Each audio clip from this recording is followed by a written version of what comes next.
السلام عليكم ورحمة الله تعالى وبركاته. على مصيبة جلبة باو يتب الله سبحانه وتعالى. On tawdo teddiniri en waɗugol en bani adama ɗum ko teddungal molanal ngal wonande en yiyay ɗum e nder darson inchallah. ɓaawo waɗugol en bani adama waɗi en kadi julɓe ɓaawo waɗugol en kadi julɓe o waɗi en kadi koye yiɗuɓe diina makko kan. seede ɗum on no woodi jondeji buy jooɗe teeɗi e ngal ɗo ñallal wiyetegal ka hoore leydi ɗo samdi. enen tawi jonde men samedi yankore nden tawi ko ka inde Allah wowlete donc Allah nemini e dow meɗen e jetti oɗo reftidu aniɗen nelaɗo meɗen muhammadin sallllahu alayhi wa sallama o neliraɗo saabu yurmede wonande tagore nden si oɗo tawiɗo nelanoka e meɗen Allah nangoyi en o sunni aray o yurminali kono o neli nelaɓe guluji e temeɗɗe e meɗen sakkitode ɓeɗo tawi ko muhammadin sallllahu alayhi wa sallama tawi enen koye ɓe mofte ɗo woni ɓe tawa en ɓe Allah wi kañum ɓuri moftude e moftanmaji feƴƴuɗi ɗin fof ɗum ɗo ko teddungal ngal Allah subhanahu wa taala woni ko teddini en Allah en wawu gollitirde ha wawen jaɓugol ko Allah subhanahu wa taala yamiri en kon gollen si en golli Allah yo jaɓan en علي إن شاء الله الموضوع اليوم يدور حول من أنت يا ابن آدم ولماذا خلقك الله. علي إن شاء الله هند درس من نبيني كهم بول ما بني آدم فهم سياندي كهم بكو في هندم الله تجمع. علي يوتر ميدن دم بروكو الله أرسكين koye ɗum ɗo jinnata naadoren ɗon seeɗa ko fewndi ko inchalrahman. Allah subhanahu wa taala ko kanko woni ko tagi en siko tagi en no woodi ko tagi en kala ko goɗɗo ɗaɓɓita hoore leydi ɗo o jogii hara objectif no woodi ko jogori ɗum ñande ɗum accimo nafude wo o liɓitayo jogota ko hannde kadi filliɗo wi akhi billahi alayka ayo musidɗo o wi limada al kibru wa limada al ghurur ko honɗum woni nde mawnintinare ko honɗum woni nde hoɗore ɗi ɗanidiroji limada al bahri wa togoyan ko honɗum woni bewre e bewre kadi ko honɗum woni ɗum ɗo limada al takabburu ala al faqir wa ala al daif ko honɗum woni nde mawnintinare ɗo e hoore miskino hoye Allah koyi e hoore ɓe Allah loɗini ɓen si tawi an Allah neminima hal tafakkarta yawman fi sa'nika ene a miijitike ñande wotere be fiyakuji maɗi man anta ko hombo wonma wa man takunu e ko hombo wonoyta kadi janngo a miijitike ɗum seeɗa hal tafakkarta fi bidayati khalqika ene a miijitike fuɗɗode daguma ngu hara ko honɗo hara a miijitike ɗum wa kayfa khuliqta e ko honno tagiraɗa wa min ayi maddatin suneita e ko honɗum e kuunde woni ko moƴƴinata an bani adama o a miijitike ɗum ɗo taw ɗo ya yiwde hoore ma a ɓuri ɗo ya yiwde hoore ma a mawni ɗo ya yiwde hoore ma a tiiɗi a miijitike ɗum ɗo taw o wi fa nahanu enen noon nahtaju ɗen haɗon jini an naqifa ma anfusina nde daroɗo ɗen e wonkiji meɗen ɗi wona ɓoolu laha wiyane wonkiji ɗin ifiya naf ale stop dari tawajo wonki daro taw waali fi makanaki ene andi place maɗa on taw filiɗo won goto kala e meɗen no hato jini taw darnugol wonti mum tinki fokkiti bewde darnaki taw ene ayo wonki hiɗandi taw ko hommo wonuma hiɗandi koye honɗum tagaɗa ta andi ko honno tagiraɗa ta andi ko honɗum wonoyɗa janngo ta andi ko honnoɗa gollude waɗa bilan complet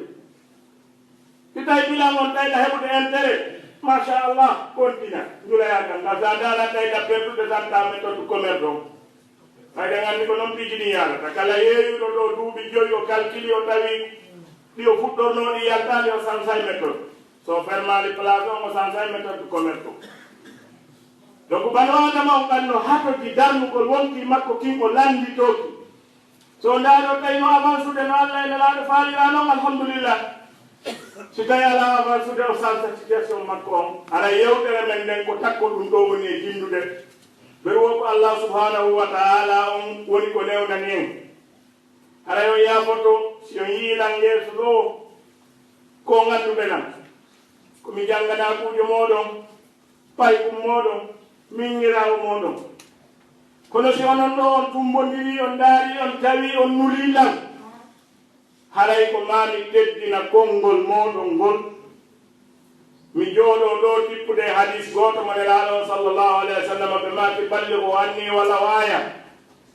yottine an hay siko harfu goto donc onon ɗo si on nulilan e golle Allah haray mami jaɓu ko ɗum ɗon joɗɗinilan yeeso moɗon ɗo haray o yafoto o wi man anta yabna adama ko an woni hombo an neɗɗo on ko an woni hombo anta alladi khalaqa allahu aslika min salsalin min hama'in masnun ko an on mo tawi dorisi mum on ka iwi ɗon koye lopal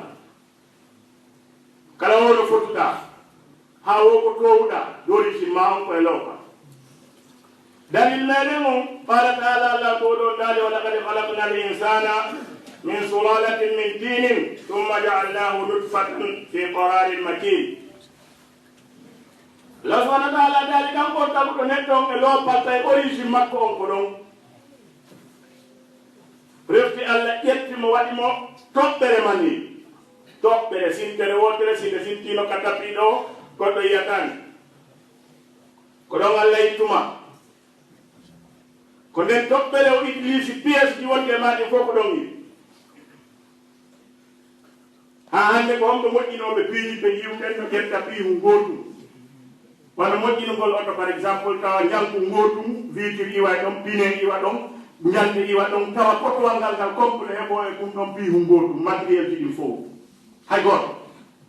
kamɓe ko feere ɗaɓɓete Allah noon nde toɓɓere wotere maniyu gite iwi ɗo hunduko iwi ɗo juute iwi ɗo woɓɓe woni daneɓe woɓɓe woni ɓaleɓe woɓɓe woni juutuɓe sukkundu e peɗali e piij fof yonte kala ɗafen mbo sa fuɗi hoorne gayyata nokku ka sukkundu moɓi ka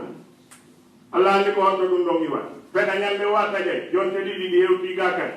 sa taƴiɗo a yiyata peɗa Allah andi ko honto ɗum ɗo iwata ɗum ɗo fof koye ɗum toɓɓum gotum mani ko ngallali fi muɗum ɗo koye ɗum ɗo o taƴitiɗo fof o wi o waɗi ɗum kadi e nokkure ñiiɓunde si cintum sinti nokku go ɗum woni ɗon ha ɗum woni heddere nden heddere wonti huyre nden huyre torama wonki ɗum wonti ɓanno adama ɗum koye nokku ñiiɓuɗo woni alqur'ana ko gonga waɗoɓe étude ji ɓen ɓe ndaari ɓe tawi place ka on bobo waɗi ɗon hay sidasi nene yon no jogui watama yewtude on place maayeje ɗe gonga par ce que Allah wino waɗi ɗum e nokku ñiiɓuɗo nokku holniɗo kadi o wi summa halaqna nutfata alaqatan fa halaqna al alaqata mudghatan fa halaqna al mudghata idhaman fa kasawna al idhama lahman summa ansa'nahu khalqan akhara wa tabaraka Allahu ahsanul khaliqin Allah ne tuma yewtuno ko honno o moƴƴiniri ɓandu adama o haɓɓaki ene yewi o jarama o landiniri yewtere makko nden mo waɗɗo ɗum ɗo o mawni o towi Allah wi ko kanko woni taguɗo bani adama on e toɓɓere maniru o waɗɗi ɗum heɗɗere ƴiƴam o ƴetti o waɗɗi ɗum huyre tew o ƴetti o waɗi nden huyre tew o naati ƴiye nder ɗon o yititi o suddiri ɗen ƴiye tew summa ansa'nahu khalqan akhara o fuɗɗitimo ɗon on tumata wongugo khalqan akhara yentade mo aya moƴƴa ɓeɗo koɓe khalqan akhar min komi khalqan akhar par ce que men nanda Michael Jackson e hakkunde men enen ɗo ko halqan akhar mo wuttere mum tawi yoni 50 kilo hakkunde men on ko goɗɗo kono enen fof kaka toɓɓere mali ɗa woni ko iwde summa ansa'nahu halqan akhar refti men waɗi mo tagu façon go no men faalirawo ko ɗo gando yalti ko ɗo mo gandiɗa yalti dolnuɗo kala mo yiɗa ka hoore leydi ɗo ko ɗo woni ko o yalti halqan akhara o waɗi en noneji no montuma mo kala eno yiɗi ino gomina o aya qur'ana ɗo hadis nelaɗo meɗen muhammadin sallallahu alayhi wa sallam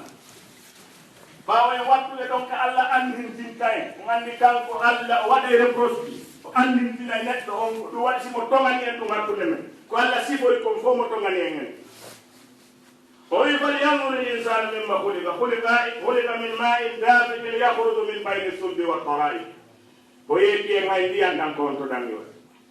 e ko honno ɗa yarat murandu foppo ko honno marché taw ɗo ya to taɗori falyanzur linsan fil amre naari taw hon ɗum tagaɗa ɗum ɗon taw anditi ɗum ɗon taw gongini wonde ko ni on tigi tagirte hadis nelaɗo meɗen muhammadin sallallahu alayhi wa sallam ko waɗi mo nanɗaɗo aminen ko ɓurana laaɓuɗo on tummen gollitirta o a yi neɗɗo torompi qur'ana on tum e ɓaawo sunnaji nelaɗo o sallallahu alayhi wa sallam diina wawata heɓoyaade ɗaɓɓaka kam alqur'ana wi en juul ko jeli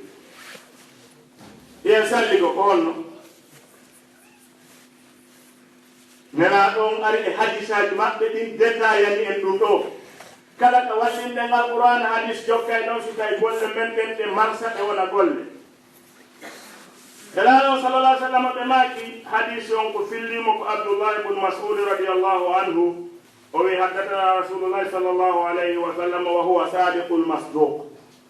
tawi ko o gonguɗo kanko nelaɗo taw ko o gonginɗo kadi ko ari e makko o wi inna ahadakum yudma'u khalquhu fi batni ummihi 40 yawman nutfa thumma yakunu alaqatan mithla dhalika thumma yakunu mudghatan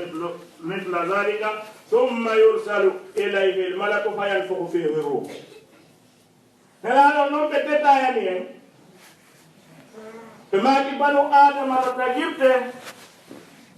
balɗe capanɗe haray ko toɓɓere mani nde sansali taw toɓɓere nden no nde yaari noon 40 yaw haray nde sansali nde wonta kadi heɗɗere ƴiiƴan na gandi si hirsama ni ƴiiƴan ɗa woni aɗan fuɗɗi yorude ara yorali taw ko on tuma wiyete heɗɗere ƴiiƴan o wawa noon kadi e nder balɗe capanɗe o yiltito o wona huyre e nder balɗe capannayyi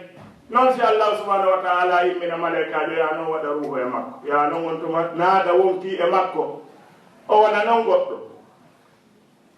so landike docteur ɓe ɓen newnanaɓe bonnugol deedi e ko wayta tawana noon ɓe yetto on taway gilaka popon kala ka on tigi heɓi balɗe 190 wo haray hannde kadi bonnugol ngol woni e risque molnaɗo par ce que haray banu adama on woni complet donc nelaɗon sallllahu alayhi wa sallam ɓe daynali en ɓe daynata en kadi o wi anta alladi halaqaka llahu fi ahsani taqwimi malgré a fottu koye kum pièce um goɗɗum ɗon ƴiwɗa allah ƴettuma o taguma o ɓurnuma piiji luttiɗuɗi fopp lake qala allahu taala allah koɗon daari laqad halaqna al insana fi ahsani taqwimin summa attention summa radadnahu asfala safilin illa alladhina amanu wa amilu salihati falahum ajrun ghayru mamnun o wi men tagi banu adama ko ɓuri moƴƴude e mbaɗi kono attention so waɗali hakkille men ruttaymo kadi ka ɓuri jottude e ka jotti ka faalaɗa o jonnirta aya on selon ceerno ɓe sa yiɗi wattiramo kadna ɗo asfala safilina sa yi mawɗo mo duuɓi temedere a taway on jotti ɓuri ka o jottuno sa yiɗi jonnitamo ɗo asfala safilina sa yiɗi natta aya o lahara tuma banu adama ari ha yeli yo allah hara waɗuno mo barelu walla ñaarilu walla kulal ma nagge barelu ndu o nokkayno sayre o tama wala jotto ka tabal makko nyamatu wala ka yaso wala ka sudu ti ari ha banu adama yeri ke wontu gol ndu do haray fi makko joli ya laytani kuntu turaba o sikkude gonɗu neɗɗo faami ɗo ko hala Allah waɗno mo bareeru ma waɗi mo ñaaliru ma waɗi mo naggi tumande Allah piitiniri kulle ɗe fof o wiide kunu tura ɗe fof ɗe laaɓi ndugguɗe ruuyi ko tuma kesere o battoto o namin kadi Allah hara waɗno la bareeru walla ñaaliru ruuyinirala ni o affaire gasa harayno a wallila o yi asfala safilina ɗon o jolti ɓuri ka jolno so yerike ha ɓe joni ko mummunte o ko yara Allah ko koye waɗnoom on andi ara nen ɗo jolti o wi anta alladi sawwaraka Allahu fi rahmi ummika kayfa yashau ko an woni on mo Allahu on waɗi reedu ɗum maɗum mbaadi wono o yiiɗi qala Allahu taala huwa alladi yusawwirukum fil arhami kayfa yashau e suratul ali imran o wi ko Allah woni on mbaadin ɗon e rengaji neniraɓe mom ɓen façon wono o yiɗi so waɗima ɗon gorko ɓe wawa ka yaasi ga ɓay ko debbo ɓe faala yiltindirgol ɗum wona debbo sonnani on ɗon o jibine marsata siko jukkuɗo forma nder ɗon on ara kon acceptete siko ɓalejo siko danejo siko puulijo aye ɓaleɗo ɗiɗo no hawta heɓa puuli Allah mbaɗiniraymo ɗon no yiɗiri wonko noon warta siko wonɓe tu yiɗɗa heɓgol Allah waɗiɗa ko sonnaɓe ɗumga ko ɓen jaɓata ɓe ara amara feere mayna woni e moƴƴi o wi a tadiri kayfa anta qabla an takuna ala tilka al hay'ati hiɗa anndi noon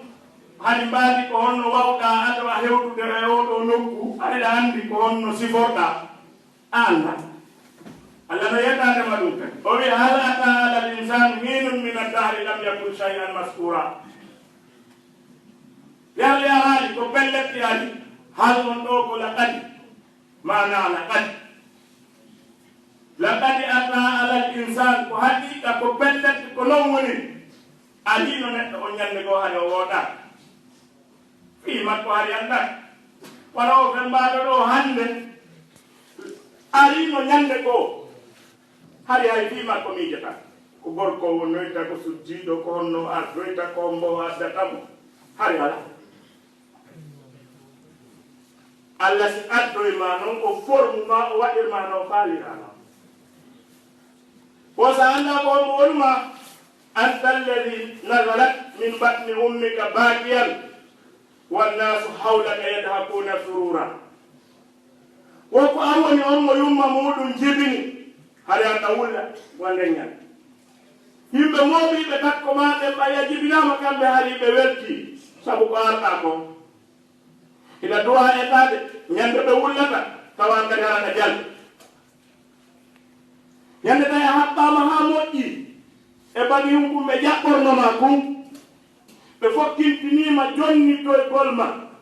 on moƴƴinɗoma yiltindirma ha tawɗaɓe ɗon haali ɓe wetti eɗo nden ñande nde ɓe wulla kadi harata jala ko waɗi sa fokkitila hara tawi ko aljannaji sutiɗa yeeso ma a fokkitila hara tawi ko welo welo sutiɗa harayta hawti hayo ɓe yewtuno e kamɓe kamɓe noon fof wara ko wullude suno ko yawɗa ko sa jeri hariɗa wullude a woɗɗiɗa wullude haray voyage ma on ma sali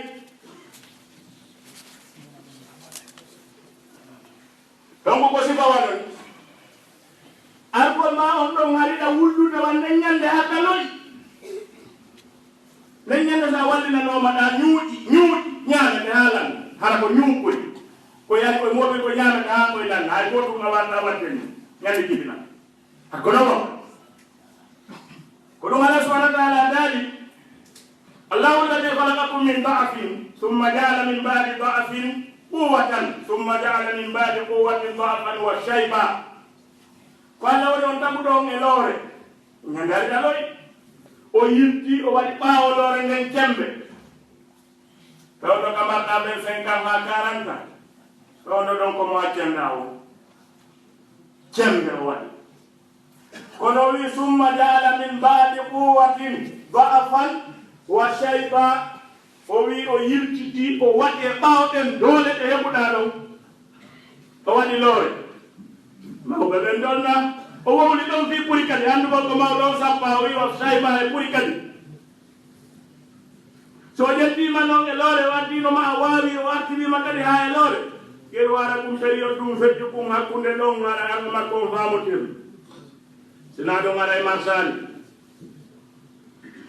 o wi sa annda ko hombo wonma anta alladi karramaka allahu wa faddalaka ala kathirin mimman khalaqa tafdila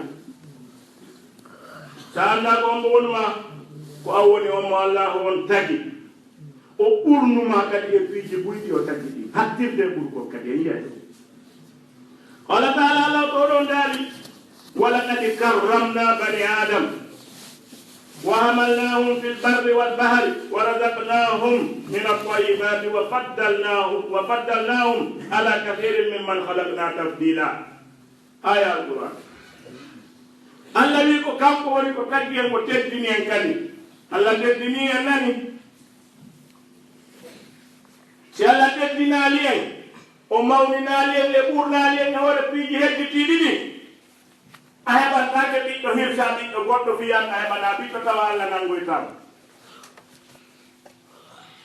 allah ɓurnima allah teddinima foɗima hulde ambano adama si a heɓanama ɓiɗɗo ko ɓiɗɗo goɗɗo hirsata ɓeewa man goɗɗum heɓima nagge nge hirsata ɗon ɓen ngen goɗɗum heɓinge no soññorɗa noon heɓugol naaru kullum kum ari ko honno soññorta nde kum heɓa ɓiɗɗo ma on no welira e ma noon ɓiɗɗo makkum on no welira kum noon kono allah newnanma an si a heɓanama sabu ngon welo welo ya ƴettu ɓiɓɓum ɗum ɗa ɗum hirta par ce que allah wi o teddinima o ɓurnima e hoore pi o yuttu koye koye ɗum ko ɓura non goye fewno yaasi on wayi ɗo ni anda naata e oto wima waɗa chauffage ha moƴƴa dogina ha ka dambugal ma jippoɗa naata huɓɓina kadi chauffage ka nder tunduma fewno ɗon kullungo no waali ka ɓurure kum ala chauffage kullungo no waali ka ɓurure kum ala oto ɗum kadi ko allah tagi kum no gasa saha warata yettude allah kum ɗo noon kum ala yettude allah kum kullum kum kon ala yettude allah ndaare documenteji ɗiɗɗa ɗo kulloyno ka nees toon no doga toon no jinda koye ala parcelle o wi ka koye waɗa chauffage koye ala suudu ka koye naata koye waɗa chauffage sa ƴerde leydi ngaaɗi hewɗi ka ɗingira a humiɗi fof a hortay a huɓɓantaɗi ɗon yiite ñani ɗin fof ñappantaki ko ñalboy koye ɗum kanna yiɗugol koye ko wi waɗa ndiyam futu koye roño koye ronka mawnude heɓa ko faggora allah ɓurnima e hoore piji hedditiɗi si tawi noon allah ɓurnima e hoore ɗi piiji hedditiɗi ɗo tawi ɗi piiji hedditiɗi ɗo ɓurete hulugol allah ɗiɗi ɓurete peewal haray marsani o andi nokku goo allahu subhanahu wa ta'ala eno yewta o wiwo neɗɗanke keefeero no majji ɓuri honno no majji no fotawa kulli bal hum kalanam o wi on no waywa kulli no kulli yettata na o wi bal hum atallu kamɓe sa ɓuri majjude tuma yiɗa goɗɗo no waɗi veste mo 500 euros piɗon tuliyewal ngal 100 euros ta nagge no ɓuri mo peewa nagge no ɓuri mo andude joom mum geltokkum no ɓuri mo andude joom mum haray oɗo yo jaasi oɗo haray o jippintini hoore makko ko ɗum allah wiri bal hum adallu ari wiya geltoɓe ɗen koye fof koye dogay koye an par ce que koye andi ko an jeyi koye no dinayi ɗin no di ɓaleeru ndu newɗa ndun e mbeewa man geri ha ɗum hewte no noddirɗa fof dogay an koye ɗo koye rekoni si ko an jeyi annon si wiyamaɗa hayya ala solati hayya ala falah eɗa moƴƴinɗinade feƴƴa ko an ɓuri ndu ɓareeru bonde an ɓuri nge nagge angal peewa siɗi haraɗa mari basen ngara no ɓuri basen ji ɓornaɗi ɗin fof e leydi haray ko an ɓuri majjude owi on no waɗi Allah wi kalla innal insana la yatgha an ra'ahu istaghna neɗɗanke si fuɗɗike heɓade fuɗɗi sansude fowtere heɓike jawdi fuɗɗike o yii toto o yii to mawni o toowi o kelɗi o ɓuri hedditiɓe ɓe o wi limaga haala albahru wattugoyan on ɗum woni nde ɓewre ɗo Allah no jabanade o wi ɗum innal insan bi rabbihi lakanun ko ɓay ɗum neɗɗanke no dulli nani o wi gere ala to sonko ala sa yi neɗɗanke no bewa ko ɓay ko dulluɗo inna harfu tawkidin wa nasbin ko harfu pellet o wi neɗɗanke no dulluɗo si tawi a dulla ko sifa ɗo fop goɗɗo waɗanima ɗum ɗo yamirima pihuma waɗay ko nani seede on enen ɗo fof hiɗen gandi sa ƴettiɗo mo a taga a fagga a waɗanamo hay hunde e ɗiɗi ɗimtuɗen ɗo habbanoɗo ka yaake ha fooli gila ari on kadi ne a ha o heɓiti dépense ƴetta hokkaɗa kono sa dépense ɗo 4 000 € addiɗo on ɗo famodirani hay nokkon fondata ka fonduɗa ko min gadduma ɗo so ayi hande ɗa waɗa ɗum ko min gadduma ɗo min ittuma kine addi ɗo haraɗa reprosa mo ɗum ɗa jokkimo ɗa yenna ɗum ɓuddata sabu 4 000 € ma on Allah noon adduɗoma ɗo o wownanma ko ko wownuɗen ɗo foppo regili ɗum ɗo foppo ha wonɗa konkuɗe dariɗa wiɗa on ɗon a sali o wi ko ɗo wiɗa no Allah ko ɗo o wi ko ɓaka dullu innal insana li rabbihi lakanun o wi wa innahu ala dhalika la shahid tawi ko seediɗo kadi wonde mo dulli enen ɗo foppo kala saliɗo Allah hara mo andi o sali ɗum kono Allah waɗanimo buy kanko ɓe o waɗani ɓen si ɓen salanitemo kadi réaction no réagirta ɗon to wattani hilla o taway Allah waɗanimo buy kono hatta ha joni Allah na accumaɗo o hendu no wifudema ta heɓude ndiyam ɓuɓuɗan yara tabbakade otoje ƴawa avion je voyage Allah no accuma ɗon piiji ɗin no yirtodirde ɗon ha joni an noon tandike sa waɗani goɗɗo ɗo goɗɗum alandike mo goɗɗum o waɗanarima ha tagugum heeɓi probléme heeɓi e ka ñaawe soñja ñande o ñande arde o kadi a heeɓiiji to dey andi ka o ittuma ton o haddi ɗo si tawi a hewti ɗo haray ko ya wattani an noon a taga ha waɗa hunde taguɗoma on noon yirtidiri fof ha an hewtuɗa ɗo an a yetti on ɗon maccuma ɗon o wi innal insana li rabbihi lakanun wa innahu ala dhalika la shahidun tawi ko seediɗo kay ko ɗum woni nden bewre ɗo o wi qala taala alam yara al insan inna khalaqnahu min nutfatin fa ida huwa khasimun mubin menen nde ko mene woni tagi nettante kadi immorde heddere mani kono joni woni bandiru molanandu joni diskitayndu men joni min wowla min suɓo o suɓo kono waɗa mon woni ɗum ɗon joni o wi noon ha joni ko honɗum woni nde ɗo bewre ko honɗum woni ngol ɗo yettugol o wi ayyuhal insanu man tad'u ida massaka durru nde bewre ɗo fof si ñaɗi ko hombo noddata mi jitti ko hombo noddata tuma sattirma wa ila man talja'u ida halla bika albala'u si probléme wi sortike to yani e hoore ma gauche à droite no kaya ka sotora on ko fewtata wa ila man tajaru ida daqat alayka subula si tawi laawoy koye fof fermi ka sottirta o ko probléme ka fewtirta o ko mboni ko noddata sanga ko mboni mo noddata Allah no yettade ma par ce que mo anduma qala taala wa ida massa al insana durru da'ana li dambihi aw qa'idan aw qa'iman kono falamma kasafna anhu durrahu marra ka an lam yad'una ila durrin massahu kadhalika zuyyina lil musrifina ma kanu ya'malun wonen ɗanke si o tampi ko menen o noddata boyno ɗo wallahi situation jiɗin sansi seeɗa hattuɗa ko ɓe ka bayana tuma o kadi ɓe geɗaɓe heɓa sen keroɓe to kono si hay fi seeɗa areɓe ala ɓe yittuɓe ɗon si satti duɗe ɗen heewa toraji Allah ɗe waɗay kono si fowtereji ɗi ngari sake si a wiyomi sortike ɗon yiyay ha dow ga ɓe wi ɗo yo fof waɗo attention aray zone troublante hewɗama ɗon ɗon julɗo e kefeero fontuɗo ɗon jungo omo andi ko on mbowon torani kono si o geri ha ngal jippige ngal joni e fof kellay ɓenna ko pilote jo moƴƴoni ɓe yeccita jandu noon ɗo ɓe dow gaamu ene woodi ɓuyawɓe to avion jaaɗo meɗen mbiya lagine ngal ronka jippade fewno ngal laari ɗon tama ɓe feƴƴa taw nden feƴƴande nde ɓe feƴƴi ɗon hakkunde ɗon e ɓe artoyde wiiɗo ɗon siko may gordo siko Allah siko diye sommima siita wowde no faaliraɗa o fewno ɗon ko direct haray ko télévision mo ande on mo wonnoɗum kono de ngal jippige kellama ɗon mo ngala hetti waɗi so muɗum te fuɗɗay kisal nganditude karmo koye nde har no joni noolan kum ɗo batti har miɗo yooɓi kum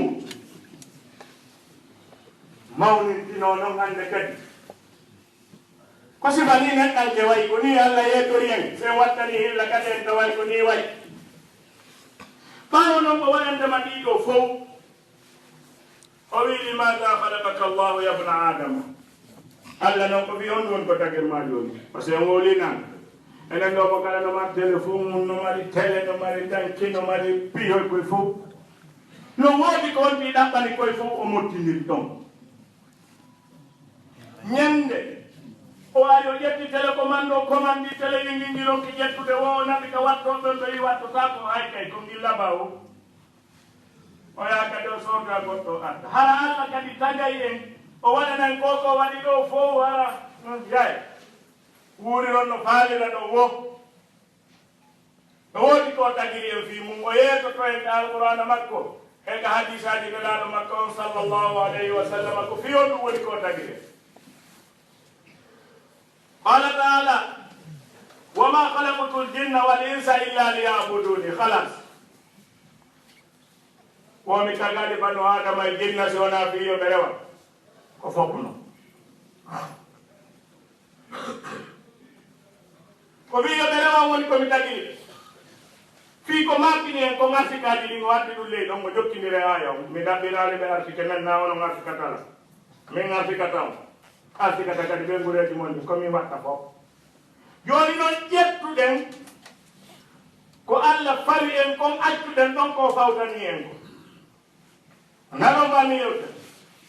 Allah no fawno e rewmo fawtani en artikugolle tolu ngala pitiki ku ngala magasin kono ku ngul ko mboni ku ngal sikude ko Allah wo se mulu no mo arti kay wano arti ke tanon tolu ko kono ƴettuɗen ko tagira ɗen ko monduɗen wallinde seraɗa ko Allah wi no fawtani e ten ko ronduɗen ɗum noon ka hoore meɗen nde dogiɗuɗen mum kala ka yaa hiɗen nganndi ko ɓer ko golluɗe wo heɓuɗen ko ɓer ko économie suɗe woma e yeggiti Allah subhanahu wa taala wino ƴettani en ɗin Allah noon est ce que tagu en fiyo e rewmo fiimo mankira goɗɗum toon Allah tagirali en fiye rewmo fiimo mankira goɗɗum ɗum kadi o yettoto en ka alqur'ana makko o wi ya ayuha nnasu antumul fuqara ila Allah wallahu ganiyun hamid o wi ko onon mankira goɗɗum nani hoore ko waɗani on kon ɗo fof fiyo rewmo ko onon kadi noon mankira so yiɗi rewmo so yiɗi accon ɗon antumul fuqara ila Allah onon haton jine Allah Allah haton jina e moɗon o wi waɗi maga halaqana Allahu jalla wa ala li ibadatihi wa huwa ganiyun anna ko ɗum noon awa Allah tagiri en tawi noon dooli ko gal kadi ko patron kadi ko fi meɗen woni ko tagiri e hadis mo nelaɗo meɗen sallllahu alayhi wa sallam filli immorde Abu Jarrin il Khifari no dartinana en nde ɗo yewtere wonde Allah haɓe jina e meɗen si en rewimo ko fi men fe rewalmo عن النبي صلى الله عليه وسلم فيما يرويه عن ربه عز وجل إنه قال يا عبادي إنكم لم تبلغوا ضري فتضروني هيقولوا له يمدوا فوق on hewtata niveau lorrugol la sakko lorrolla go walan tabulugu naf'i fatanfa'uni on wawata kadi nafude fos sakko nafon قل يا عبادي إن أولكم وآخركم وإنسكم وجنكم كانوا على أتقى قلب رجل واحد منكم ما زاد ذلك في ملكي شيئا. أوليس جنة ملائكة كلا كتاكا كوفو دارك لكم قوتم فقه لي الله فقه لي الله فاسو قوتم تم بيدا تايلا فقه هايفوس. قل يا عبادي لو أن أولكم وآخركم وإنسكم وجنكم كانوا على أفجر قلب رجل واحد منكم ما نقص ذلك من ملك شيئا. Si on foppu kadi e tumbodiri e yeddi Allah nde wotere o wi ɗum ɓuytata kadi e laamu makko ndu fus donc ko fi men o wi ya ibadi law anna awwalakum wa akhirakum wa insakum wa jinnakum qamu fi saidin wahidin فسألوني فآتيت كل إنسان مسألته ما نقص ذلك مما عندي إلا كما ينقص المخيط إذا دخل البحر إذا أدخل البحر أولئك بنو آدم إكنا إكوهنا فوق ستمبو دي إليه ووتي فوق يبي دي جمبو دي ووتي لي الله أكبر من أو أكبر هاي فوق هايونا نكادي فوق tawa hay hunde ɗum ɓuytani ka laamu makko en mbawono laami en mbawono hulɓini Allah e wawmo hulɓe ko Allah ɗum heeɓi wiiɗo to rela patron ji men ɗin fof hommo nan ɗon no noddita e radio hum ñande goo wi mapiɗo yo aruka kala maporɗo mbuuɗo yo aruka ɗo mi okkoraymo ko hommo banko woni ɓe suuɗa e woni ko ɓe mari confiɗa e nganduni ɓe mari ɗaɓɓirem heewi darnuɓe juuɗe hara musidanga goto anda on tijeni maga dengi supermarché je koyna fof fi on ɗum ta goɗɗo andurimo mari o toron Allah noon wi are yokkora on mo tora ilan kadi o mi regilani kala mawnintiniɗo salillantorade mi regilani mo o ko patron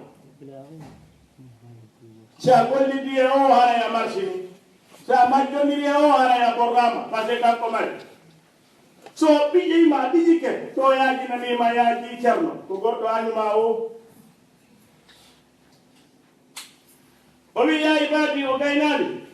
o wi innama hiya amalukum o siha lakum summa uwaffikum iyaha faman wajada hayran falyahmadillah wa man wajada hayra dhalika fala yalumanna illa nafsahu. Allah wi koko jokkuɗon fof ko golle mum mo kusu ni ke ɗo 20 ans 30 ans 40 ans 10 ans 50 ans a heɓoyi ɗo goɗɗum hum weɗitoyama yeeso Allah o wi sa tawi ɗon ko ɗaɓɓa ko gara yettumo weltoɗa sa heɓi négatif kala wuɗɗitama ɓe wi ko négatif weɓuɗa wonta feɗu goto ara cina hoorema ko a woni formiraɗo mo jaara e prévje toon ta feɗu hay goto ɗum waɗi o nuɗinanaɓe e meɗen fiita goto majji o watti ɗon o wiwa ma atakum rasulu fahuduhu wa ma nahakum anhu fantahu intaha o wi intaha ɓurɓur waɗa fat nde wonde dar potto ta même kala noon ko nelaɗo o addamma ko kum fanɗi wo si selli ko kanko addi pour ƴetto kala ko hanuma ko ɗuuɗi wo ko laba wo ko jandi wo potto haray nafa ala e mon sino marno nafa nelaɗo o wiya metteno ɗum kanko woni waɗɗo ɗum o ɓen woni homɓe rusulan mubassirina wa munzirina li alla yakuna linnasi ala llahi hujja koye Allah o e ɓurama ƴoyde sa yiɗa ukkodiraɗo e goɗɗo ko feƴƴi o waɗa prévoyi mana fiisi yanoyi watta o liɓe ka ñawole mi hokkinamo kala no jogui prévoyi mum koyno préparé seedeɓe mumɓen fof Allah ni ko nuri nelaɓe ɓen fi meɗen ko fi waɗɗa heɓoye hujja Allah min hari mi andano ko fi ɗum waddinela kuluje ɓen ɓeɗo fof ko altaji kalimatu la ilaha illallah goto o sansaji kon hayde wote andi si ɓeyɗa adduno goɗɗum ɓeyɗa innen o jiiɓi en ganda on ɗum jokkuɗen kono ɓeyɗo arɓe fof ko gotum ɓe addane sa jokki a jokki sa jokkale a majji laaɓi tati ala o wi ko hadaynahunnaji dayni imma shakiran wa imma kafura la hana o wi ko fariqum fil janna wa fariqum fi shahir ɗon no gotta goɗɗo te musulman way to fait la prière allahu akbar ka julɗo ya juulay kon ɗum woni julɗo ko julde nden donc feddeji ɓuyi ala kala ha allah wi noon ko waɗiri ɗum ɗo ko fitan heɓoy koye ton hujja o wi wa ma halaqna samaa wal arda wa ma baynahuma la'ibina o asamanu e o leydi ko allah acciti programme ji muɗum tagi ɗo wo tagirani ɗum ɗo kafije no sikkinɗo koko weƴƴita labbinira makkiyaga kaw tallo o yara beere waɗa bandiyagal allah wi hina ɗum وما خلقنا السماء والأرض وما بينهما باطلا يا يغو وي متغالي السماء إليدين في ميره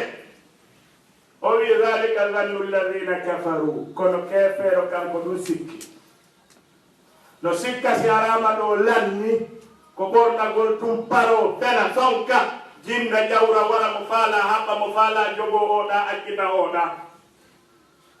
الذي هنا دون ولي كوتاجي أفحسبتم إنما خلقناكم عبثا وإنكم إلينا لا ترجعون أنا أوصيكم كما تقولي أنكم في جدار وأنا كذي سوم كاي تولاني أنتم مديرتا رجلتم سن ندير عندك وهم بولاتينانو مسكي دون نون كذي هذا يوم تيجي سكي كذي كلها تويتاكو هذا هنا دون ولي كوما joni non bawen andude ɗiɗo fof ko homo tagi en anduɗen ko honɗum taganate nelaɓe nela e meɗen ɓe hande feññinanen kadi watta ɗon kala ko ɓe addane ye jettu ko ɓe haɗi ko fo yen potta awa tarante on hewti yo julɓe koye defte men nden honde fi tarante on nde woni ko windi kaga ɓuraka ko ka hadis nelaɗo sallallahu alayhi wa sallam ko ɓeɗo duwaɗen jokkude allah wi ya ayuha alladina amanu la tattahidu lyahuda wannasara awliya o wi ba'duhum awliyau ba'd faman yatawallahum minkum fa innahu minkum heko onon yo gondi wata on jogi to yahude walla sara jatti si fi jatti yaga ngallo wole na fottugol makko ɗo yurondira e makko sa yimo ɗon ɗi ɗon kun tambannoɗamo nangal beddigal ɗon kun beddigal ngal o fond beddigal wa man yatawallahum minkum fa innahu minhum kala on jokkuɗomo e moɗon jokkuɗoɓe hande koye maɓɓe on tijee sa yey taranten a yey ɓe katti si weɗɗi hammir katti o ciiru kono woni fette nde awa wata wadde taranten waɗa wen katti waɗa kadi suuma ye on e julde yiiɗi on to makiji maɓɓe beere ɗin fo ɓay suuma e ali koɗi jeɗɗi ɓe fermu noon fi suuma eno ali ɗi jeɗu comma maɓɓe yino ɗon no yangoda e baaɗi ka ɗonki fi hirtugol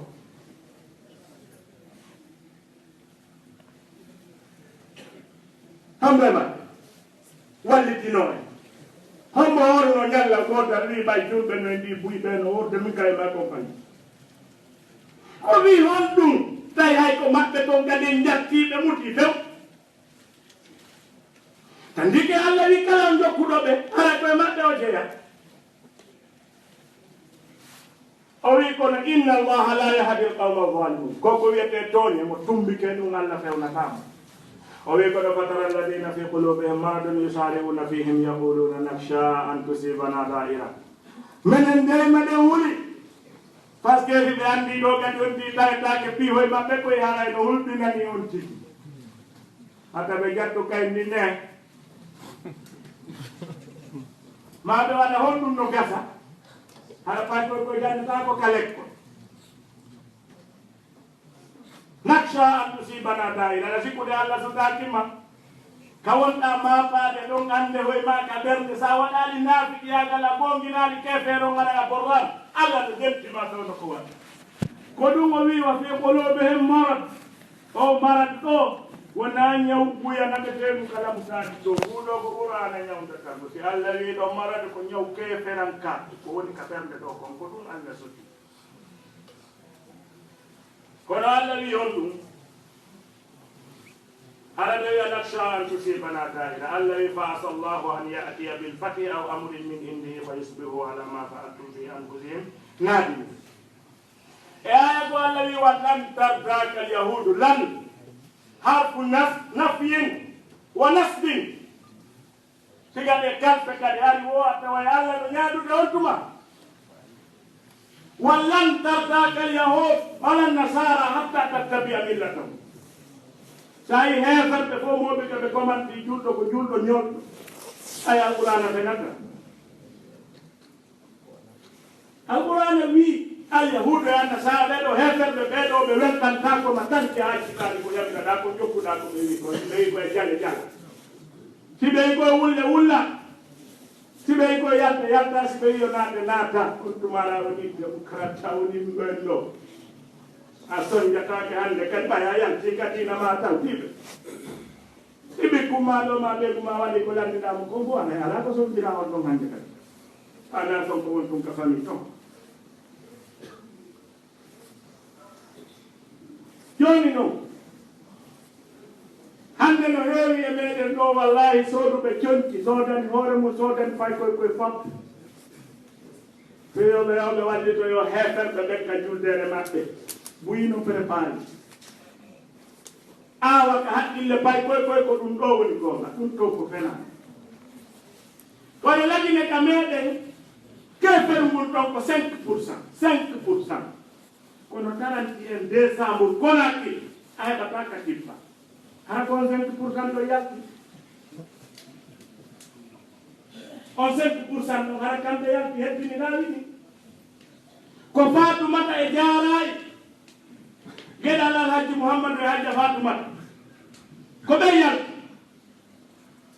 hara sen tawoyi allah e wiya e kunna nastadafina fil ardi hari gay menen hara ko 5% ɗa wiyeten allah fooli en hara ko 5% ɗon fooli en jiiɓidiri fof wallahi heɓɓe konaki ma hatta ka wonde ɗo si julɓe ɓe fopp woni ɗoni ka cuuɗi muɗum hitande aroyande nden ɓe fettinta ko ɓe fettinta kon ɗo ɓe heɓata to yimɓe ɓuy fo aro waɗi ɗo ka suumaye ɓe gandi ko on ɗo feƴƴi ɓe wulluno ɓe mbuuɗe o heɓat comme woni yalla ɓen arawtino jooɗi ɗon ɓikkoye mum koye je vous aime ko fii mon moni mayde je vous aime tous ɓe bon sedi ɓeɓe no falɗa o wi ɗon la yiɗi on mi naɓa yon haa ka jahannama naaten en fof la yiɗi on mawɓe may koɗa ɗum woni yiɗugol ɓiɗɗo mumon naayi mum woni yiɗugol ɓengu mum sa yiɗi ɓiɗɗo mawga yiɗi ɓengu ma namɓe ga daggi ɗon namɓe ɓe janga alqouran namɓe ɓe jento daalol allah e konngudire laaɗon sallllahu alayhi wa sallama ɗon anen a yiɗiɓe a laɓɓinigi konngol kono ɗa yiɗiɓe ko fimaɓe waray ma ko 31 on wonɗaɓe préparande ko 24 on wonɗaɓe préparande mo kala no sodanal joué hoy cadeau hoy no sodanal joni kebbiji fof ɓaynen kadi yalɗi ka diina joni amayi no gara goɗɗo wiya ɗo joni yonti kañum amoy ta ko yahay kaɓe fetti kon ɗum ɓe fettinani le 22 ɓe fettino ka ɓe fettinoya le 5 janvier kon ɗum ɓe fettinani ko sabu konko ɓe andi ɗon kamɓe no jeyaka maɓɓe ko sabu ɗum ɓe fettinani kala sodanɗo 31 décembre tontol tawi ko fii ɗum sodirtamol woni an woni ɓiɗɗo ma o woni ko ɓeygu ma sodanɗa woni ɓe moori ko restaurant yawɗon nden ñande fii ko 31 kako ka fettata maka ka fettinte ka townete ma ka jolata yawɗa nden ñande tawi ko fii ɓay ko 31 namma ala yeddi allah a yeddinana wala mi wowli hara ya tawtiɓe kadi a ƴeyama kadi e maɓɓe fa man yatawallahum minkum fa innahu min nami wowli ɗum ko alqur'ana wi ɗum an si weeti moɓuɓe kadi ara hammon kadi ka jottiɗo sika enen sukaɓe ɓen bay koye toskoye koye woni koye janngude ɓurane e durede fof si baɓen ɓen ma nene men wi ɓe yiɗi e ndaare koye honɗum ɓe noddi en siko getti Allah ɓe noddien hara ɓe yiɗani tan noon ɗum Allah subhanahu wa taala no wiya to qu anfusakum wa ahlikum nara waquduha nnasu wal hijara hay ko an dandu hoore ma danda ɓe nguure ma nde yiite jahannam an dombuɗo hade alano ɓe nguure ko an keri fof an men min probléme koye jomboyi goto an jomboyi ɗiɗo an jombi tato an heeɓi ɓiɓɓe ha suudu heewi faggiɓe fof gon men min probléme an ɗawi fa woni responsable man kullukum mas'ulun hono kullukum rayi ma kullukum rayi wa kullukum mas'ulun an rayyati on fof ko ngayninaɓe mo kala mo landitoy an kadi a tawoya e Allah an e Allah fewtodiron face à face mi wonno sabu mi jombi rewɓe nayo ɓeɓe jiidi ɓiɓɓe cappantato e hino men ɓe kadi fof haɗa no fewtuma par ce que si ɓe bonni ka anna ɗo ko annande sikkuɗa ɓen kadi a moɓidira ɓen kadi ɓe bonna Allah accani ɗum Allah hara ɗe a yettino ha fewno ka wawɗa ɗum no tampini men e duɗe ɗe moƴƴe a ƴettay ɗo jiwum bimɓe janna ɗum ɗo laana llahu lwasilata walmustawsala walwasiba walmustawsama ƴetto bimɓe yimon ɗum ha terete Allah huuɗi tokkuɗo huuɗi tokkana ɗo huuɗi waɗɗo tatouage waɗi nen makko e ɓam makko arano wawo e midi hara nen makko eɗi piyoga ɓam makko no joguiɗo o ɗon nen makko no joɗori hen ɗa ɓe jilo kumɓe piya toon ɓe fe an ko mawɗa kon fof perdi ɓate kamɓe wonɓe ta makko ka suudu so iwi ɗon honto yaata kala koddi ka heɓɓe pete away ko ɓurno moƴƴude ande ɗa lakkide e ɗum ɗon kamɓe kadi ɓe ara ara ɓe tiggi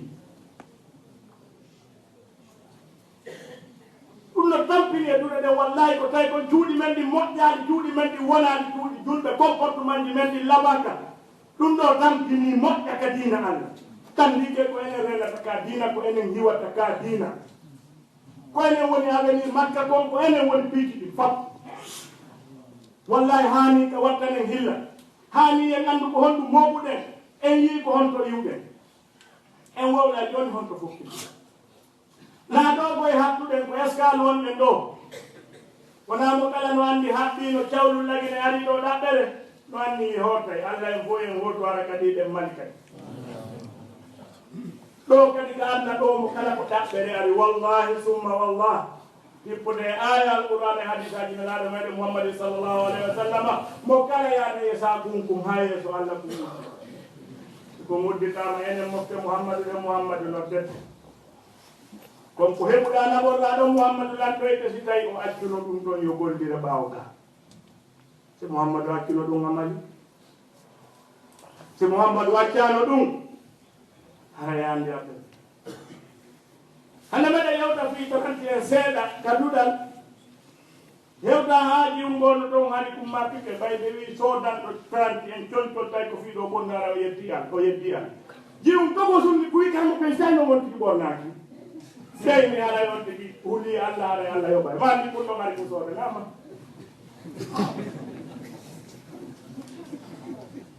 si en fopp en woni ka cuuɗi men en wondi e ɓiɓɓe men ɓen ka cuuɗi men en andiniɓe ɗum ɗo ko batil ni ko mere ni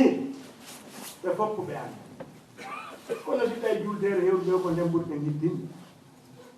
defte meɗen figaɗen fof ɓerɗe mi yurniɗen ko babul i dayni wonto e telande ko 31 ka ko 24 babul i dayni wonto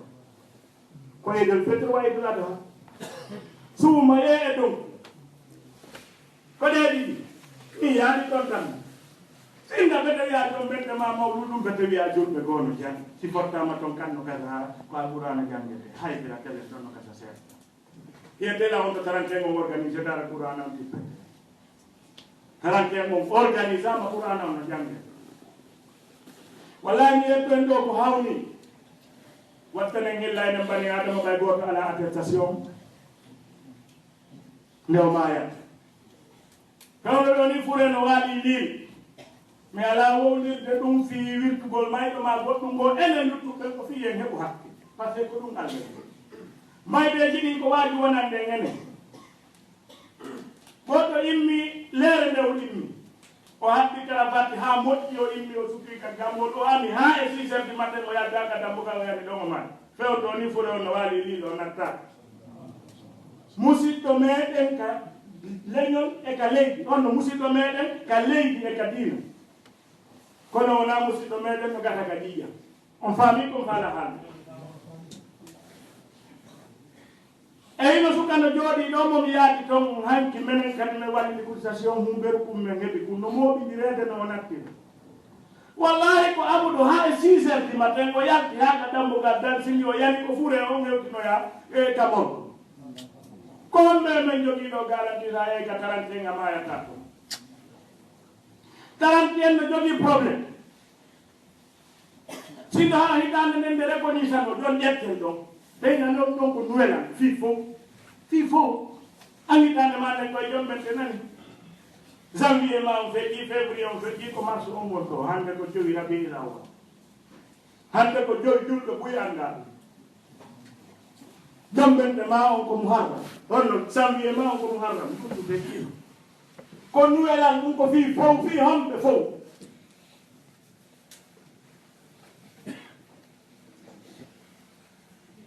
musidɓe ɗen duwa wattangol hakke si a ami 31 décembre duuɓi ɗiɗi seedoyto e hoore ma angiɗa amude duuɓi ɗiɗi 2014 no lannude si a yahi nden ñande jemma amoyi ha e 01 2014 tawa e Allah wiya Allah dey kaari men waynodirmo amude 2015 kan naata tawaɗa amude duuɓi ɗiɗi aɗa amude ami 2014 ami 2015 si amuɓe 2014 ɓe nanngama tawama si amoyɓe 2015 ɓe nanngama tawama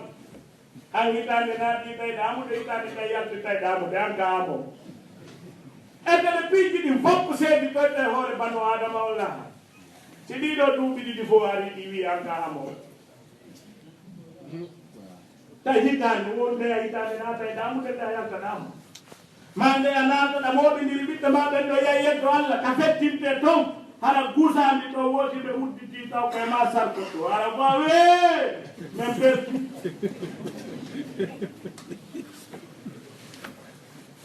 haraji ɗum ɗon feƴƴi ɗandi suyti on ko honto tawde yimɓe ɓe ɓe yettodirino goɗɗum ɓe jiiɓuɓe ɗo hande turi en waɗi fiiji ɗi fof mo kala maɓɓe yuri lokki koye jokki kom ha wi koye fenade wonɗa وقالت اليهود ليست النصارى على شيء وقالت النصارى ليست اليهود على شيء وفيهم وهم يتلون الكتاب ونعني ويدو مكلمة يرمي كو يا ولي كو غاوي ان كو ترانه وندا او دا يان كو ترانه وندا الله مانغنا مي دون كا قران مكو be do jogi be penane didi yetti hande mofte muhammad be yitindiri ha ko sa julde donkin julde sumaye taranke ha ko sa fama wallahi watane makki o tawede piki di fow do naba goɗɗo yiite ɓurunde mawnude kiiteji ɗin fof yiite no wiye saɗa o gandi yewtuɓe ɗon ɓe hay gartieɓe ɓe landinoɓe onon ko on ɗum tawi ha ko sagara artom ما سلككم في سقر قالوا لم نكن من المصلين ولم نكن نطعم المسكين وكنا نخوض مع الخائفين قالوا ولن نقول هل من مدن توانو كلا كويا جول ببن كومنن هيفر ببن كومنن وي ببن كومنن تابتو بوجو ببن كومنن امو ببن كومنن بيك بيانا من الله هل كومنن وكنا نخوض مع الخائفين كوي باو من كوي وكنا نكذب بيوم الدين او كدي assemblée générale do har men holaki o men sikkuno sin mai haraylan asika yalla landi ci on dum no bay wala dum dugo no be hatta na yeto ala ko pre ko ta tan ko dum de alla men jokki amen taw ma أنتم أقولون هيك كذا الذي فأما من أوتي كتابه بيمينه فيقول هاؤم اقرءوا كتابي أم عندي أنا والله دندوا هو الله كوادي أنا عندي كوي بيجي تقول هذي positive كاوي دو ono dayami ɗuma koɓe fof mbaɗi ɓe jonnilan kay abi favorable ko a fonno werti woɓɓe organise hay gaɓe pi fof heeɓi kay konoji ɓe jardi ɓori on tigi ɗo négatif o kaɗo makko a ɗegu makko andata ko suuɗa goya waɗare cour ɗumanno ha umu ɓura wukkitaɓe ha ni no ɗa jaɓe janngol ndaare Allah jonnila positif de Allah jonnima positif hara jaɓi towo mala haray on noon ko on ɗum hikkata ɗum o wiya inni zanantu anni mulaqin hisabiya hari mi annduno mi hawra e oɗo affaire mi jaɓi ko Allah wi kon on haray on ɗum on ɗon tuma on ɗon howa fi isati roitiya fi jannatin aliya qutufuha daniya Allah yakulu washrabu haniyan bima aslaftum fil ayyamil khaliya sabu ko feƴƴinno ɗon soñjaji ko wikkano ɗon kon ɓe añi on jokkali ɓe oni no ñaame yaron fof kino wonkiji mon ɗin on hewtiti wiyowo wi kullu ni'matun duna aljanna khaliya wa kullu bala'in duna annari faniya kala moƴƴere tawne hina aljanna ñande goo ne lannayi kala lorra kadi mo heɓuɗa tawina yitte ñande goo lanna nema on ko aljanna o lorra on ko yitte nden ko goɗɗo soñjiɗo aussi pawɓeri kaari maayi lanni ala on soñja ɗon kadi Allah hara yeeɗo to hina soñja o woni ko heɓuɗo positif o mo yine o wi jaɓɓe janggon tawi mo welti fof ndaare ko weeti ko wa amma man utiya kitabahu bitimalihi fa yaqulu ya laytani lam uta kitabiya woyi Allah hara jontanolan ɗum amarayno ɗum fof hanino hara mi hettani walam adri ma hisabiya ɗum hay mi annda ko honno gontirɗon ɗumgoy par ce que hari mi duulay ɗuman Allah mi famani ko honno ɗum ɗo limira tigi tigi o ya laytaha kanat alqadiya ha on ɗo yaruddu ila almawt damir mayde ndeni haala nino nde mayde hara nde nde waranno ɓesti am muli hara mimi tati ɗum bondirten ɗo Allah ma abna anni maliya jawdi ko marno ko ɗum nafaali halaka anni sultani a jonno hay prévoy ko marno koye majjirino prévoy koye marno koye mi sakkinorta koye Allah ko ɗum ɗo ko ɗum kadi fof majjirina wonto ɗum woni on ɗum hikkata ɗo ko huzuhu fa hulluhu summa aljahima salluhu lalla tan ko nangemo si tawino ko nangemo ɗum bugoɗon kono ko fa hulluhu o wi kadi hon ɗum summa fi silsilatin zar'uha sab'una zira'an faslu nangemo callon addon dolo ko haɓɓomo ha yora bugoɗon mo kay yimi ɓenno wonaɓe wiyede ɗum Allah wi la yasuna laha ma amaram ko Allah yamiri ɓe wo ko yamiri ɓe ɓe miijitotako hudu wonno ara ɓe calli on e andi ɗo a jardiji men ɗiɓa hakkilal te gandi fiɗi nangude ɗo goɗɗo ko honno wallahi a jiɓoto ko kaleji wonɗa kakka kam Allah taɓe nangue si malaikaru no wiyama yo ndu nangu goɗɗo Allah no ɗon neñande andi ɗum wonay nangal wallahi nanga on tigi haɓɓa ha yoora ken bugoyo ka jahannama wa ji'a yawma idin bi jahannama يومئذ يتذكر الإنسان وأنى له الذكرى يقول يا ليتني قدمت لحياتي هذا كم يردنا النهار من كده me batano problem do minade tano nge yide do ci on bi yaro yile tay a futti bay Allah no andi banu adam ko sakki hundu ko wallahi alladhi hundu al yawma nahtimu ala afwahi wa tukallimuna aydihim wa tashhadu arjuluhum bima kanu ko fi hondu yaksibuna ko be faddi ko sa futti kadi wadde vira so Allah jettay ferma hundu ko kon tasta ko wolta juude ko on wonno gonde mo noppi hondu jantaton ko musique ka ko ay jalla koyde on ko yaayno ɗo ɓay koyɗe ɗe naɓata teral woluga koyɗe ya ko non woni min naɓu noon si ɗo regili ha fo laaɓi on ti jooɗoyo kañum ɗum nangodira e tere mon ɗen lima sahittum alayna wa qalu li junudihim lima sahittum alayna qalu antaqana Allah wa antaqana kulla shay'in wa huwa khalaqakum ko on woni taguɗon awwala marra wa ilayhi turja'un taw diskitu men nani hari ka wonduno ɗen men wowli ko Allah woni ko wowli kanko noon kadi wowli fiiɗi ko yiɗa wowli kon ɗo fof kanko ɓa kene ngarta la ni prebi jidintini haray wontuma noon nde wonno toro ɗum ɗo oyi walakin hay hata fa inna dhalika alyawm nden ñande yunafau linsanu bima qaddamat wa akharat kum boni kum moƴƴi kum jalli kum fanɗi nden ñande foppo tumbidirde tawa fof no ɗon faman yamal miskala darratin hayran yara wa man yamal miskala darratin charran yara foppo moɓodiroyta no gasa ɗum wembay goɗɗo min mi golli duuɓi temedere ko honno allah tumbirirta ɗum fof jonni to yalam yahi ka ɓeeso ɗo siɗa abonino toon appel ji ma ɗin gila fuɗɗiɗa waɗon sérié naraji ɓe yettota ko ma ko honto ɗi rewi ko hon bonoltuɗa honto darinoɗa ko honto o dari komo allah moƴƴini on moƴƴini ɗum ɗo allah noon wiima ma yalfidu min qawlin illa ladayhi raqibun atid ta hikkude ɓen ko ndaarigol sila laɓa addi ɓe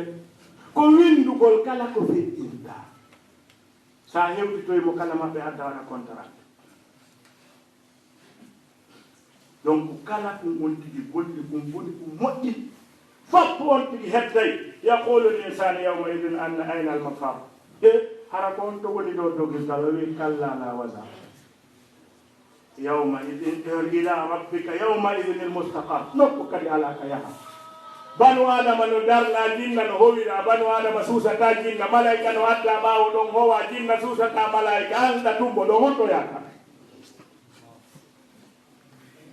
hay nokku a fokkita allah ko on ɗum tullanɗo toma ɗum o gironire kullama ulqiya fiha fawzun sa'alahu khasanatuha alam yatikum nadir ene onon goɗɗo yahano toon muhammadou o yiyanomo o yiyano ko windi kon ko wacci kon on jentanoki ton yeddatake qalu bala qad ja'ana nadirun fakadabna kono men pennimo kay menen men hoolaki wa qulna ma nazala llahu min shay'in in antum illa fi dalalin mubin kadi onon o wonani si wona koye majjere mawnude tum won ɗon mi wiɓe ɗum hari men hoolanoki siɓe mottodiri hino woodi ɗo patronji ɗi arata jondeji men ɗi ɗum waɗɗanama hilla par ce que ɓe yawiti ko miskino hol koye tum kamɓe ɗo ɓe ɓuuri en enen kandi ke jonde hay wootere e hoore leydi allah ndin ɗo ala ɓurde nde jonde ɗo moƴƴude ala fotayde kadi e mayre sina jonde fiɓa may tuma jiyaɓe allah ƴeewɗi e suudu allah tawa kadi ko fi allah ɓe on ƴewtude kadi jondeji ɗin fof ko nde jonde ɗo ɓuri moƴ jon ɗon areɓe nde mbi en windalngol ɗo kayti koye tuma woɓe hollude en haray sa i men on lanni haray ko waɗo wonde en darnude yewtere meɗen nden haray en torodiri kulol allah wota allah tawnu en e ɓe yawroli ɗo fi mum nane janggam ɓen ɗo ɓuralɓe ɓe memi ɗo ayeje laɓat ko ɗum waɗi no duwano en fof hara si alqur'ana wowli en nanay sawaun alayhim anzartahum am lam tunzirhum la yu'minun khatama allahu ala qulubihim si a joɗɗini on tigi ɗa woli ha hoore nden feewi sas ko gonga kono wallahi minen min jiiɓike on ɗi kan no faala janggude ko wallahi sas on ɗi jiiɓike on ɗi wondira o jiiɓike taw o fonda kadi jittude jiiɓare makko de kadi andi ko ɗum ɗon ɓuri hulɓinade jettotoɓe yewtere ɓen koɓe yimɓe tato darninen ɗo yewtere men ɓen allah senditiɓe kadi e qur'an aranɓe ɓen ko groupe mo yewte ɗo so wawan alayha taw am lam tunzirum la yuminu ko waɗi ɗo katama allahu ala qulubi allah wi ɓe ley toon ɓe sikkude koɓe moƴƴinoɓe kon tawi kamɓe woni bonnoɓe tawde asa nde a feccere ko ɓen ɓe no jentoma yo nelaɗo e surat mouhammadou ayon ala takko an to ɓe jentoma ha sa gayni wolluɓe ɓe yalta haɗa ara ɓe yejjiti fo ɓe nangalani ko mouhammadou wi joni min fawal moƴƴa maga qala anifa honno mouhammadou wi joni min mi laaɓanallamma ɓe wooli ɗo moƴa ko mbayare on ɗi wattanade i laɓɓa ɓeɗo ɗiɗo feddeji ɗiɗi fof ko batil ko mere ko honɓe on ɗaɓɓaɓe yo allah tawno ene ɓe komin alladina yastamiuna alqawla wa yattabiuna ahsana ɓen no joggo yewtere ɓe jentode haade gala ɓe ƴetta ko ɓuri moƴƴude ko fof ɓe gollintira donc haray si on tigi jooɗi ko yeeso moɗon ɗo wona marugol gandal ma ɓurgol wawugol haala haray ko teddingol konngol karamokoɓe meɗen ɓen e mawɓe meɗen ɓe woni ko yiruɗolla yeeso ɗo haray miɗo yaafino kadi ko tawata on tigi sonki e salaji moɗon ɗo babiraɓe on tigi e kottiraɓe kala ɓurɓe on tigi fof haray kala ko nanɗon ga ko tawno yaadi e deftere Allah nden e sunna nelaɗo on sallllahu alayhi wa sallam haray koye morde Allah e nelaɗo ko nanɗon ga wota en koko ɓoyɗi haray hacceka hoore tabal ɗo ko immorde min o neɗɗo faljowo ɗo أقول قولي هذا أستغفر الله لي ولكم فاستغفروه فإنه هو الغفور الرحيم السلام عليكم ورحمة الله